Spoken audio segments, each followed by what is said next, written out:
Hello guys and welcome back to MS Tech Tutorials, and in today's video I'm going to be showing us how to fix unable to connect to Call of Duty servers. And basically what's happening is that you can't go into a game like Team Deathmatch, Search and Destroy, etc. because the servers are just not working. So a few fixes for this is the first thing you guys can do is simply just close the game and then just reopen it, or just open it back up and check to see if that fixes. If that does not help, the other method you guys can do is restart your router. And in order to do this, all you have to do is basically just unplug all the wires out of your router, wait a few minutes, and then just plug it back in. It's really simple. It shouldn't take long as well.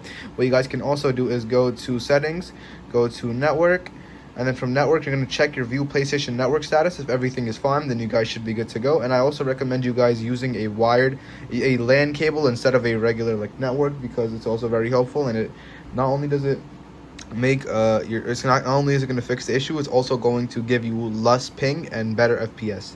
It's the overall better gaming experience. And if all else fails, you guys can always just delete the game and then re-download it. And yeah, so that is it for the video. Thank you guys for watching. Make sure to give the video a thumbs up, subscribe to the channel, and have a great day.